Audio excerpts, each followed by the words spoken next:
Hello hi అందరూ ఎలా ఉన్నారు? ఈరోజు నేను మీతో డిస్కస్ చేద్దాం అనుకున్న టాపిక్ వచ్చి journaling. Welcome to Manu talk studio. So journaling అంటే అందరికీ ఫస్ట్ గుర్తొచ్చేది జర్నలిజం అనే ప్రొఫెషన్ ఉంటుంది. న్యూస్ రిపోర్టర్స్, ఛానల్స్, మనం వాటి గురించి కాదు డిస్కస్ చేసుకునేది. మన మైండ్లో ఉండే థాట్స్ తీసుకెళ్ళి ఒక పేపర్ మీద పెట్టి రాయడం కూడా జర్నలింగ్ అనే అంటారు. సో మనం దీని గురించే డిస్కస్ చేయబోతున్నాం. సో అసలు ఈ జర్నలింగ్ ఏంటి, ఎన్ని రకాలు ఉంటాయి, మీకు మెయిన్గా మీరు చేయాల్సిన జర్నలింగ్ ఎలాంటి మీరు పిక్ చేసుకోవచ్చు, దానివల్ల మీకు యూజ్ ఏంటి, ఇలాంటి వాటి గురించి మనం మాట్లాడుకుందాం. సో మీరు చిన్నప్పటి నుంచి వినే ఉంటారు డైరీ రాసుకోవడం అనేది. ఈ డైరీ రాసుకోవడం ఏంటి, ఏం రాసుకుంటారు? మామూలుగా ఈ రోజు ఏం చేస్తున్నారు, మీ థాట్స్ ఎలా ఉన్నాయి, అండ్ మీరు ఎవరి గురించి అయినా సరే మీరు గుర్తు తెచ్చుకోవడానికి, గుర్తు పెట్టుకోవడానికి మీరు చేసే పనుల గురించి రకరకాలుగా రాస్తుంటారు. అండ్ చాలామంది నాకు డైరీ రాసుకోవడం అనేది నా హాబీ అని కూడా చెప్పుకునే వాళ్ళు మీరు చూసే ఉంటారు. యాక్చువల్గా అది చాలా మంచి హ్యాబిట్. యాక్చువల్గా డైరీ రాసుకోవడం అంటే మీకు క్లారిటీ ఆఫ్ థాట్స్ అనేది పెరుగుతుంటాయి. బట్ నేను ఇక్కడ వచ్చేసి రెండు రకాల జర్నలింగ్ గురించి మాట్లాడదాం అనుకుంటున్నా.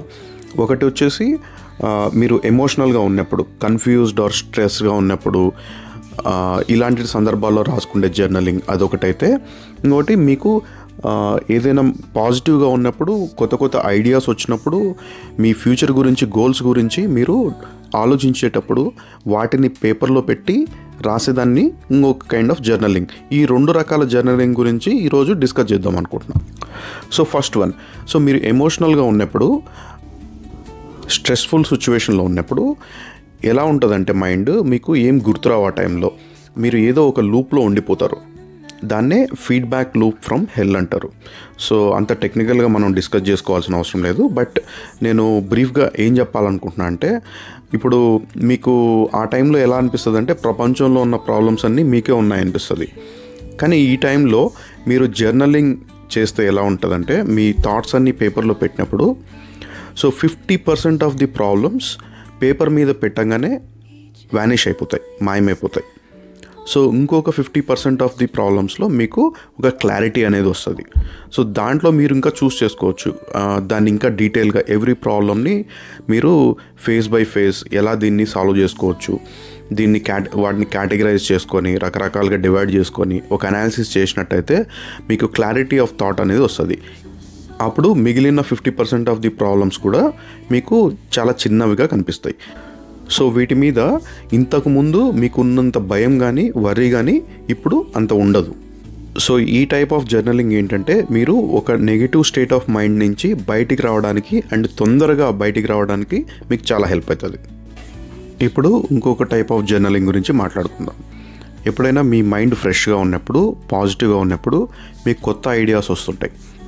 ఈ ఐడియాస్ అనేటివి పేపర్లో పెట్టి ఇంప్లిమెంట్ చేసుకోవడానికి ప్లాన్ క్రియేట్ చేసుకొని రోజు వాటి గురించి ఫాలో అప్ చేసుకుంటూ ఇలాంటి జర్నలింగ్ చేస్తే కనుక మీరు లైఫ్లో ఇంప్రూవ్ అవ్వడానికి ఛాన్సెస్ ఉంటాయి. ఇంకా కొన్నిసార్లు మీరు ఎక్స్పీరియన్స్ అయి ఉంటారు, కొన్నిసార్లు మీ మైండ్లో కొంచెం ఎగ్జైటింగ్ అనిపిస్తుంది కొన్ని విషయాల గురించి. ఫర్ ఎగ్జాంపుల్, మీరు మీ ప్రొఫెషన్ గురించి తీసుకున్నట్టయితే, ఇప్పుడు ఈ ప్రొఫెషన్ కంటే నేను ఇంకొకటి బాగా చేయగలుగుతాను కదా, సపోజ్ నేను ఫార్మింగ్లోకి వెళ్తే బాగా చేయగలుగుతాను కదా, అలాంటివి మీరు కొన్నిసార్లు ఎగ్జైటింగ్గా ఫీల్ అయ్యి దాని గురించి ఆలోచిస్తుంటారు. సో జస్ట్ నేను ఏమంటున్నానంటే, ఆలోచించడమే కాకుండా అవి నోట్స్ మెయింటైన్ చేసుకోండి. ఆ కైండ్ ఆఫ్ జర్నలింగ్ కూడా చేయడం స్టార్ట్ చేయండి.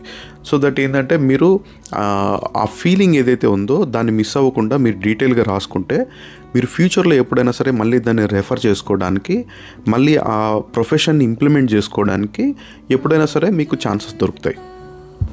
అలాంటప్పుడు మీరు ఇలాంటి టైంలో మీరు ఐడియాస్ పోగొట్టుకోకుండా ఉంటారు. ఇంకొకటి వెరీ ఇంట్రెస్టింగ్ జర్నలింగ్ ఏంటంటే, ప్రతి రోజుని మనం క్లారిటీగా ప్లాన్ చేసుకోవచ్చు. అది ఎలా అంటే, రోజు మార్నింగ్ నిద్ర లేచినప్పుడు, లేకపోతే ముందు రోజు నైట్ పడుకునేటప్పుడు మీరు చేయాల్సిన పనులు చాలా ఉంటాయి ఆ రోజు కదా. సో మీరు ఆల్రెడీ నిన్న ఎలా చేశారు, ఏం చేశారు ఆ పనులు అని చెప్పి ఆలోచించుకొని దాన్ని ఇంకా ఎలా బెటర్గా చేయొచ్చు అని మీ మిక్స్డ్ థాట్స్ అన్నీ ఒక పేపర్ మీద పెట్టి ఆ టాస్క్లన్నీ ఒక క్లియర్గా ఒక 1 to 10 టాస్క్ కానీ 20 టాస్క్లు కానీ క్లియర్గా నెంబరింగ్ చేసుకొని రాసుకున్న తర్వాత వాటిని ప్రయారిటైజ్ చేసుకోవచ్చు. ఇందులో మోస్ట్ ఇంపార్టెంట్ టాస్క్స్ ఏమున్నాయి అండ్ లీస్ట్ ఇంపార్టెంట్ టాస్క్స్ ఏమున్నాయి ఆర్డర్లో పెట్టుకొని, ఇవి నేను చేయాల్సిన టాస్క్లు ఏమున్నాయి, లేకపోతే నేను వేరే వాళ్ళకి డెలిగేట్ చేయాల్సిన టాస్క్లు ఏముంటాయి. సపోజ్ మీ ఫ్యామిలీ మెంబర్స్కి డెలిగేట్ చేయొచ్చు, లేకపోతే మీ కొలీగ్స్కి డెలిగేట్ చేయొచ్చు, లేకపోతే మీ పిల్లలకి డెలిగేట్ చేయొచ్చు. సో ఇట్లాంటివి మీరు క్లియర్గా కనుక వాటిని మెన్షన్ చేసుకున్నట్టయితే డే స్టార్ట్ అయ్యే ముందే డెఫినెట్గా ఈ టైప్ ఆఫ్ జర్నలింగ్ ఆ రోజు మీరు సక్సెస్ఫుల్గా ఎలాంటి స్ట్రెస్ లేకుండా అన్ని టాస్క్లు ఫినిష్ చేయడానికి మీకు చాలా హెల్ప్ అవుతుంది. అండ్ ఆల్సో ఇప్పుడు దాకా నేను చెప్పిన పద్ధతులన్నీ మీ పీస్ ఆఫ్ మైండ్ని పెంచడానికి డెఫినెట్గా హెల్ప్ చేస్తాయి. మీరు జర్నలింగ్ చేయడం అనేది మీ లైఫ్లో ఒక పార్ట్గా మీరు పెట్టుకుంటే మైండ్కి స్ట్రెస్ అనేది తగ్గుతుంది. ఇది మీరు మిమ్మల్ని ఇంప్రూవ్ చేసుకునేదానికి ఇది ఒక టెక్నిక్ అన్నమాట. అండ్ ఫర్ ఎగ్జాంపుల్, మీరు మీ ఫ్రెండ్తో మాట్లాడుతున్నారు, మీకు బాగా కావాల్సిన ఫ్రెండ్. సో మీరు ఏదైనా ఓపెన్గా మాట్లాడుకుంటారు. సో అలాంటి మంచి ఫ్రెండ్ మీకు ఏం చేస్తాడు, మంచి సలహాలు ఇస్తాడు కదా, లైక్ అరే నువ్వు ఇది తప్పు ఆలోచిస్తున్నావు, నువ్వు ఇలా చేయాల్సిన అవసరం లేదు, ఇవన్నీ నువ్వు సీరియస్గా తీసుకోవాల్సిన అవసరం లేదు, సో నువ్వు వాటిని పక్కన పెట్టేసి నువ్వు ఇంపార్టెంట్ పనుల మీద ఫోకస్ చేయని చెప్పే ఫ్రెండ్స్ కూడా ఉంటారు. సో అందరికీ అలా ఉండకపోవచ్చు, బట్ మీరు ఈ జర్నలింగ్ అనేది స్టార్ట్ చేసినారంటే మీరు ప్రాబ్లమ్స్ ఏంటి, మీ థాట్స్ ఏంటి అనేది మీకే క్లారిటీ వచ్చి ఏదైతే ఇంపార్టెంట్ ఉంటుందో వాటి మీదే ఫోకస్ చేసుకోవడానికి మీకు ఇదొక బెస్ట్ టెక్నిక్ లాగా మీరు కన్సిడర్ చేయొచ్చు. అండ్ చిన్నప్పుడు మనం స్కూల్లో వినే ఉంటాం కదా, నువ్వు ఊరికే చదువుతూ ఉండడం కంటే రాస్తూ చదువుతూ ఉంటే నీకు బ్రెయిన్లో బాగా రిజిస్టర్ అవుతుంది ఏదైనా సబ్జెక్ట్ అని. సేమ్ లైఫ్ కూడా అంతే. రోజు మీరు చేసే పనుల్లో మీ థాట్స్ అని చాలా మిక్స్డ్ థాట్స్ ఉంటాయి, కన్ఫ్యూజ్డ్గా ఉంటాయి, మీకు వరీని తెప్పించే థాట్స్ ఉంటాయి. మన మైండ్ ఎప్పుడైనా సరే ఎక్కువ నెగిటివ్ సైడు అట్రాక్ట్ అవుతుంటుంది.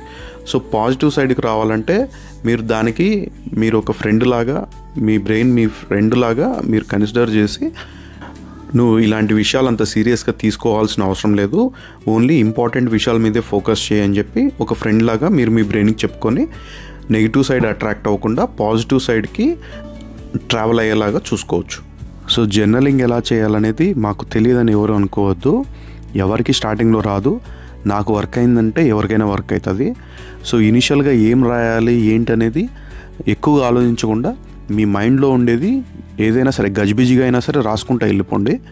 చెప్పాను కదా, ఇనిషియల్గా అంతా కన్ఫ్యూజన్గా ఉంటుంది, రాసుకుంటూ పోతుంటే మీ క్లారిటీ అనేది పెరుగుతుంది. అండ్ ఆల్సో మార్నింగ్ టైంలో ఈ రొటీన్ని యాడ్ చేసుకోవడం మర్చిపోకండి. మార్నింగ్ టైంలో జర్నలింగ్ చేస్తే మీ గ్రోత్కి చాలా ఉపయోగపడుతుంది.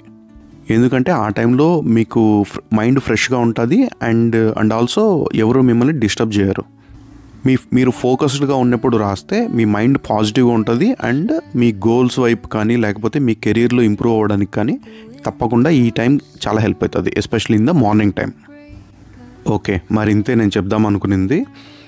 సో ఈ టాక్ మీకు ఇంట్రెస్టింగ్గా ఉంటే మీకు కావాల్సిన వాళ్ళకి షేర్ చేయండి. మీకు ఇది ఉపయోగపడుతుందని అనుకుంటున్నా. జర్నలింగ్ ఇంకా అలవాటు లేని వాళ్ళు స్టార్ట్ చేయడానికి ట్రై చేయండి. అండ్ తొందరలోనే దీని బెనిఫిట్స్ అనేటివి ఎలా ఉంటాయి అనేది, నేనేం చెప్తున్నాను అనేది తొందరగా చూస్తారు మీరు. అండ్ ఇంతవరకు వింటున్నారంటే మీరు సబ్స్క్రైబ్ చేసుకోలేదంటే తప్పకుండా సబ్స్క్రైబ్ చేసుకోండి. అది మన ఛానల్కి కొంచెం బూస్ట్ ఇస్తుంది. ఇంకా ముందు ఇలాంటి మంచి టాపిక్స్తో ముందుకు వస్తూనే ఉంటాను. అంతవరకు బాయ్.